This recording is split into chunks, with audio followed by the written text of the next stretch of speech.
എന്നിട്ടും ആ തോന്നൽ വിട്ടുപോയില്ല. അയാൾ ഓടാൻ തുടങ്ങി. തെരുവ് വിളക്കുകളെല്ലാം അപ്പോഴേക്കും പൂർണ്ണമായും അണഞ്ഞിരുന്നു. വഴിക്കൂറിരുട്ടിലായിരുന്നു. ഓട്ടം തുടർന്നുവെങ്കിലും കിതപ്പ് കാരണം വാസുവേട്ടൻ ഒരു സ്ഥലത്ത് നിന്നു. അപ്പോഴാണ് അയാളത് കണ്ടത്. ദൂരെ നിന്ന് ഒരോട്ടോ പതിയെ അയാളുടെ അടുത്തേക്ക് വരുന്നു. ഇരു കൈകളും ഉയർത്തി വാസുവേട്ടൻ വിളിച്ചു പറഞ്ഞു, "നിർത്തൂ, നിർത്തൂ!" വാസുവേട്ടൻ ഒന്നും ആലോചിച്ചില്ല. പേടിച്ച് കിതച്ചുകൊണ്ട് വേഗം ഓട്ടോയിലേക്ക് ചാടിക്കയറി. വാസുവേട്ടനെ നോക്കി ഓട്ടോ ഡ്രൈവർ ചോദിച്ചു, "എന്തുപറ്റി? പേടിച്ചതുപോലെ ഉണ്ടല്ലോ." വാസുവേട്ടൻ ദീർഘമായി ശ്വാസമെടുത്തു പറഞ്ഞു, "ഞാനൊരു ജോലിക്കായി ഇവിടെ വന്നതാണ്. കുറേ സമയമായി ബസ് കാത്തുനിൽക്കുന്നു. മെയിൻ റോഡിലേക്ക് ഇറങ്ങിയാൽ വണ്ടി കിട്ടുമെന്ന് കരുതി ഇറങ്ങിയതാണ്. പക്ഷേ ആരും എന്നെ പിന്തുടരുന്നതുപോലെ തോന്നി. അങ്ങനെ ഓടിയതാണ്." ഓട്ടോ ഡ്രൈവർ സാവധാനം തലയാട്ടി, ഇത്തരം കഥകൾ മുൻപും കേട്ടിട്ടുള്ളതുപോലെ.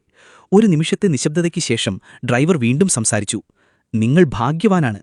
ശ്വാസമടക്കാൻ പാടുപെട്ടുകൊണ്ട് വാസുവേട്ടൻ അയാളെ നോക്കി. ഡ്രൈവർ തുടർന്നു, "നിങ്ങളാ ബസ് സ്റ്റോപ്പ് കണ്ടല്ലോ അല്ലേ?" അയാൾ ചോദിച്ചു. വാസുവേട്ടൻ തലയാട്ടി. "വളരെക്കാലം മുൻപ് ആ സ്ഥലത്തിനടുത്ത് ഒരു ചെറിയ വീടുണ്ടായിരുന്നു. കാളവണ്ടിക്കാരൻ ദാമു ഭാര്യയോടൊപ്പം അവിടെ താമസിച്ചിരുന്നു.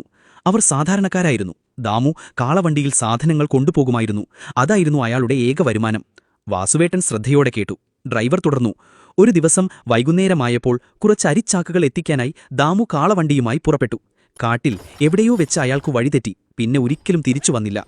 ഒരു നിമിഷം നിശബ്ദത. അയാളുടെ ഭാര്യ അയാൾക്കായി കാത്തിരുന്നു.